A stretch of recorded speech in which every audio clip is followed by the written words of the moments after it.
Hordoftoonni koo akkam nagaa jirtu aan abdii muktaadha. Guyyaa har'aa wantoota addaa tokko isiniif qabadhee dhufe akkaataa ilkaan keessan yeroo muraasa keessatti qulqulleeffachuu dandeettan. Ilkaan diimate ilkaan gurraachaye akkamitti addeessuu dandeenya kan jedhu jechuudha. Addeessuu baradoo akka fakkaatu gochuudhaaf haala salphaa ta'een sirritti na hordofaa hanga dhumaatti viidiyoo tana laalaatiin sanbooda tokko tokkoon haalaan isinitti argisiisu fayyadamuudhaan ergasii ilkaan keessan addeessitan dhugaa parsantii 100 itti fayyadamtu hordofaa hin tuffatinaa parsantii 100tti dalaga anis itti fayyadamee jira.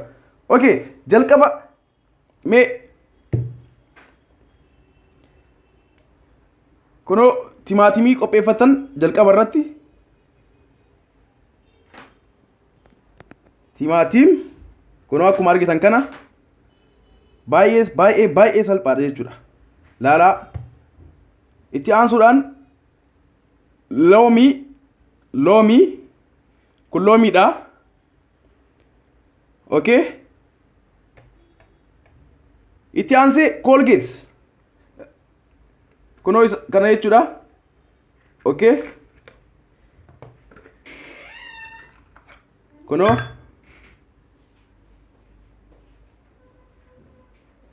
isni mul'ata kana sadiin qopheeffatanii timaatima loomii Colgateidha wanti isin qopheeffatan ammaaf jechuudha. Amma kana booda na hordofaa hanga dhumaatti hordofaa yeroo hundaayyuu yeroo fayyadamtan daqiiqaa 2 fayyadamtu san booda guyyaadhaan lawxii isaa jijjiiramni isaa maal akka ta'e laaltan hanga torbaan 2tti walumaa galatti wanti isin dibatan sa'aatii 2 ta'uu qaba jechuudha. Torbaan 2 jechuudha. San booda ilkaan keessan baradoo dhugaa ilkaan keessan normaalii ta'a jechuudha. Okay, burushii qopheeffatanii booda irratti jechuudha. Burush ilkaanii jechuudha qopheeffattu. Okay, amma maal goona kunoo amma timaatimii murraa timaatima murraa haduun. Okay,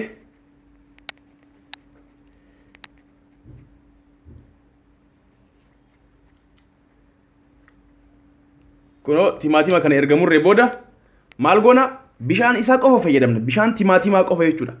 Bishaan timaatimaa qofa.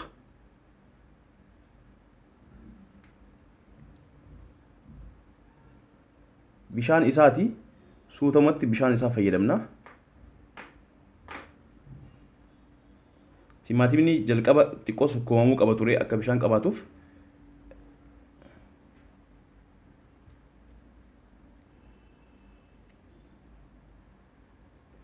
Kunoo bishaan isaa qofa akkuma isin jedhe firee maal itti galchuun qabdanii jalqaba garuu timaatimiin kun sukkuumamuu qaba jalqaba. Timaatimiin sukkuumamuu qaba. Animma jalqaban sukkuumnee rakkoo hin qabu garuu akkanattis inuma arganna. Okay, kan itti aanus yaa bishaan amma kun xiqqoo qaba. Bishaan isaa qofa wanti nu fayyadamuu qabnu bishaan keessaa malee firee isaa akka ittiin galchine sirritti hordofaa. Firee isaa ittiin galchina bishaan keessaati waan ta'eef wanti nu barbaannu. Isin yeroo wanti gootan timaatimii jalqaba akka bishaan qabaatuuf sukkuumtaniiti xiqqoo dhodhooytanii jechuudha itti fayyadamtu.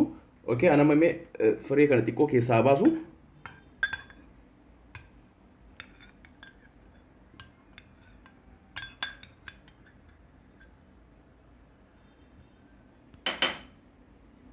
Okay, amma erga isa itti goone booda deebinee Colgate itti naqna. Signal kana jechuudha. Kunoo na hordofaa.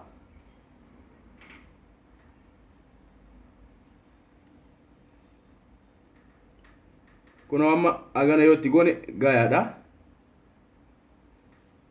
Hagana yoo itti goone ni ga'a. Hagana yoo itti goone ni ga'a. Amma isa irraan kana xiqqoo isii akkanumatti waliin dhoyinee gubbaarraan ammoo na hordofaa akkasumatti salphaadha. Baay'ee salphaadha. Baay'ee sammuu itti fayyadamtu.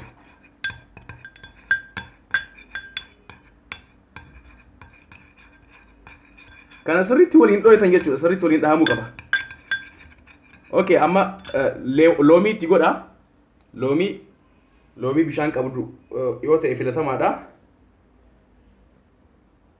Loomii Okay, kuno loomii kana amurru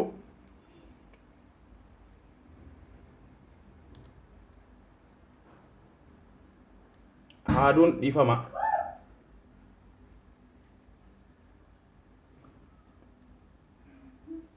Okay, haaduun baay'ee rakkisaadha. Okay, haaduun qaba kan biraas rakkoon qabu. Loomiin bishaan waan qabduuf jalqaba saniif muramne. Okay, dhiifama naaf godhaa naaf kolchaa. Lafuma irratti mure. Okay. Kuno asumatti mure deebisa. Isas kuno akkuma argitan bishaan isaatti na hixan jechuudha. Bishaan loomii. Firee keessaa baaftan rakkoon qabu.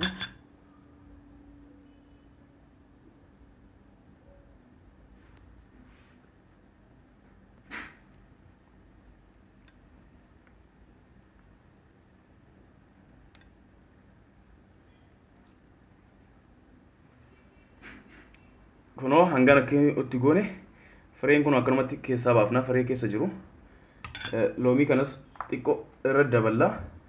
Loomii yaa rakkoon qabu. Loomiin ilkaaniif baay'ee bareeda. Wantoota akkanaaf yoo walitti wanti godhame loomiin baay'ee fayyada, baay'ee bareeda. Jijjiirama isaa yeroo muraasa keessatti argitan isiniin jedhe. Hundi keessanuu namni viidiyoo kana ilaaltan fayyadamaatii sanbooda na gaafadha. Wanta irra geettanis ammoo hangam akka jijjiirama argattan ammoo sanbooda naaf barreessaa naaf hima. Yaanni isin naaf kennitan baay'ee na jajjabeessa. Akkasuma ammoo wanta an barsiisu tokko irraa yoo irraa fayyadamtan baay'ee itti gammadanis. Amma kana waliin dhoyina, kanatti sirritti waliin dhoyina.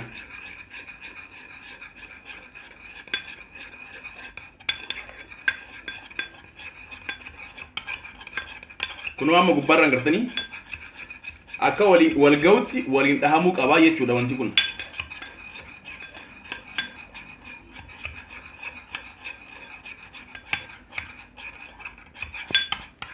Okay, kuno amma hangam akka waliin dhahame ilaala. Hanganumatti waliin dhohitan jechuudha kuno. Yaa kuno ilaala. Amma waliin dhahame miti kuno akkanatti erga waliin dhohitaniin booda Colgate-dhaan fayyadamtu jechuudha. Burushidhaan jechuudha dhiifama ko. Burushidhaan fayyadamtu erga hangana waliin dhohitanii booda burush keessan kuno hundi keessanuu burusha ilkaanii qabdanii, burusha ittiin fayyadamtan qabdanii, burusha ittiin fayyadamtan saniin akkuma Colgate namatti Colgate itti godhee ittiin fayyadamutti isinis kana ilkaan keessa dibattan. Wanti guddaan ammoo daqiiqaa lamaaf wanti isin jalqabe kan dibattan daqiiqaa lamaaf adada dibattaniin booda irra deddeebitanii ilaaltu ilkaan keessan laaluun dirqama. Laaltanii torban daqiiqaa lama kana torban lamaaf fayyadamtan. Daqiiqaa lama tana torban lamaaf san booda bu'aa isaa ilkaan keessan hangam akkeen jijjiirama fide san booda ilaaltu jechuudha. Baay'ee jijjiirama guddaa fida. Jijjiirama guddaa anis itti fayyadamee jira. Namoonni baay'een itti fayyadamanii jiran. Hiriyoonni koo baay'een itti fayyadamanii jiran. Namni ilkaan isaa kan irraa diimate nama baay'eedha. Kanaan wanta kana qopheesseef jechuudha. Wanta kana fayyadamuudhaan ilkaan isaa kan jijjiirama argate baay'eedha. Sababoota garaagaraatiin ilkaan keenya ni diimata. Fakkeenyaaf namni sigaaraa aarsu ilkaan isaa diimachuu danda'a. Namni jimaa qabamu ilkaan isaa diimachuu danda'a. Akkasuma ammoo karameellaadhaan wanta garaagaraatiin ilkaan namaa diimachuu danda'a yookaan ammoo bifa isaa jijjiirachuu danda'a jechuudha. Ilkaan duraan adii ture sun bifa jijjiirachuu danda'a. Sigaaraa fi jimaa maalii kana qofaa miti. Nyaata tokko irraas jijjiiramuu danda'a. Fakkeenyaaf nyaata nyaannee ilkaan keenya yoo kan riganne ta'e yeroo baay'ee akkas ta'a. Akkasuma ammoo wantoota dhuynu tokko irraa osoo nuti hin beekin ilkaan keenya diimachuu danda'a jechuudha. Maaliifuu guyyaa waan nuti hin fayyadamneef waan nuti hin dhiqanneef jechuudha. Kanaafuu baay'ee isin fayyada wanti kun. Kunoo akkanumatti burushiidhaan kunoo akkanumatti jechuudha. Baay'ee salphaadha. Haala namatti toluun, haala nama gammachiisuun ilkaan keessan qulqulleessuu dandeessan kunoo haala kanaan. Wanti isin fayyadamtan loomii, timaatima, Colgate kana jechuudha.